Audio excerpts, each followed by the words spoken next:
개조인간은 영화나 애니에서 단골로 나오는 소재입니다. 먼 미래의 이야기같이 느껴지기도 하지만 실제로 현재에도 개조인간을 꿈꾸며 신체를 개조하는 사람들이 있습니다. 이런 신체 개조 행위를 BM이라고 부르는데요. 바디 모디피케이션의 줄임말로 신체 개조 혹은 변형이라는 뜻입니다. 쉽게 말하자면 신체에 모두 설치를 한다고도 할 수 있습니다. 혹시 엣지러너를 보신 분이 계시다면 이런 느낌이라고도 볼 수 있겠네요. 말이 되냐고요? 물론 저렇게 기계 파츠를 끼워 넣는 건 현재의 기술력으로는 불가능합니다. 그러나 BM이 극에 달한 사람들의 궁극적 목표는 목 아래의 신체는 모두 제거하여 기계화시키는 형태라고 하네요. 소프트하게 보자면 우리가 흔히 아는 문신, 피어싱도 BM의 한 종류이며 여기서 깊게 들어가게 되면 상상을 초월하는 모드들이 존재합니다. 오늘은 이 BM에 대해서 알아보도록 하겠습니다. 그냥 문신 피어싱입니다. 여기까진 흔하니 빠르게 넘어가도록 하겠습니다. 특정 신체 부위 하나를 두 개로 만드는 BM이며 보통 혀 절개를 뜻합니다. 메스나 레이저로 시술을 하며 가운데를 잘라내어 절단면을 꿰매어 이분할시키는 경우가 대부분입니다. 혀는 일반적으로 1, 2주 안에 치유된다고 하며 일단 치유가 되면 두 개로 나뉘어진 혀를 근육 조절 연습으로 인하여 두 팔처럼 자유자재로 움직일 수 있다고 합니다. 정말 믿기 힘들지만 혀 절개하는 사람 중 상당수가 수색이나 스키를 탈 때 상대방에게 더 신비한 체험을 해주기 위해서라는 그런 이유로 시술한다고 하네요. 이식은 피부 외피 안쪽으로 실리콘, 금속, 테플론 등을 삽입하여 외형상의 변화를 유도하는 BM입니다.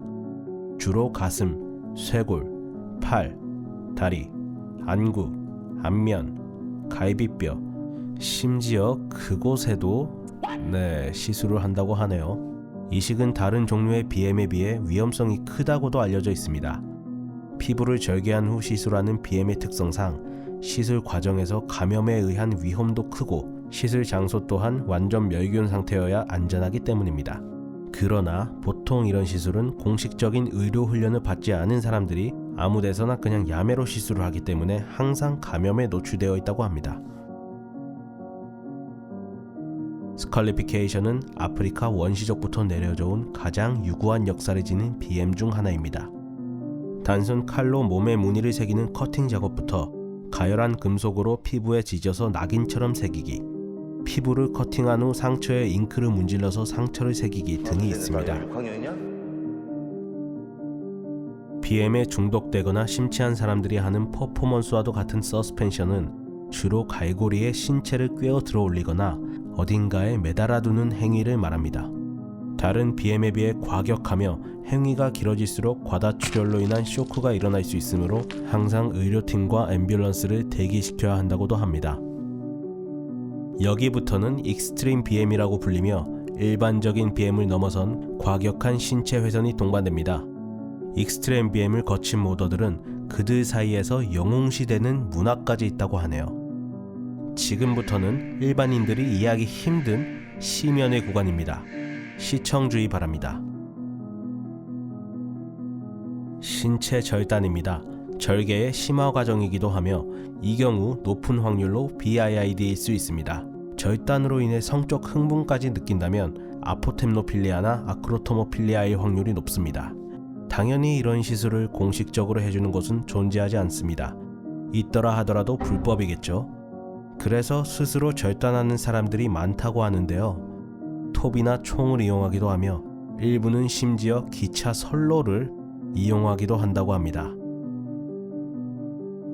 계란을 하나 혹은 양쪽 모두 제거하거나 불능으로 만드는 BM을 캐스트레이션이라고 합니다.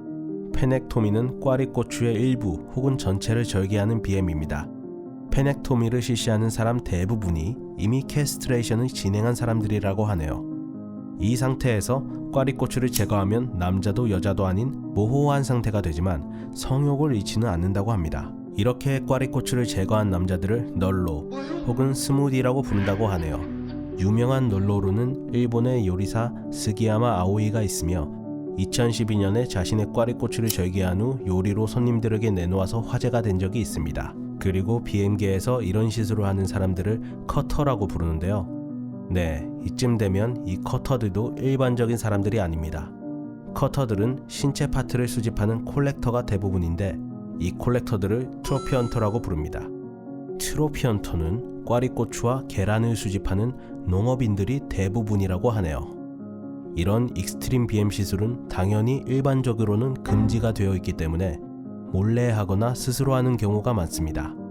혹은 BM계의 슈퍼스타인 샤논 라라트가 99년도부터 시작한 모드콘이라고 불리우는 세계 최대 규모의 BM 이벤트에서 시술하기도 했다고 합니다.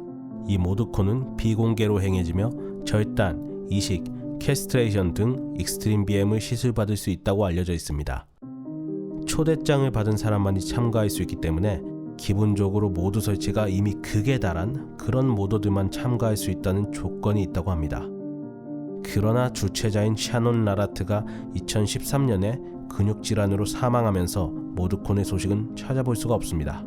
제가 혹시나 해서 국내에도 한번 찾아봤는데 현재 국내에 BM을 진행하는 곳은 없는 것 같습니다. 만약 있더라도 우리나라 정서상 상당히 비밀스럽게 진행할 것 같네요. 이렇게 BM에 대해서 알아봤습니다. 세상에는 정말 다양한 사람들이 많다는 걸 또 한 번 느끼게 되네요. 미래에는 정말 영화나 애니에서 나오는 것처럼 신체를 기계 파츠로 갈아 끼우는 진정한 BM이 실현되는 날이 올 수 있을까요? 지금 과학 발전 속도라면 그리 멀지 않았을 것 같기도 하고요. 아무튼 부모님이 주신 신체를 다시 한번 감사하게 여기며 오늘 영상은 여기서 마치도록 하겠습니다.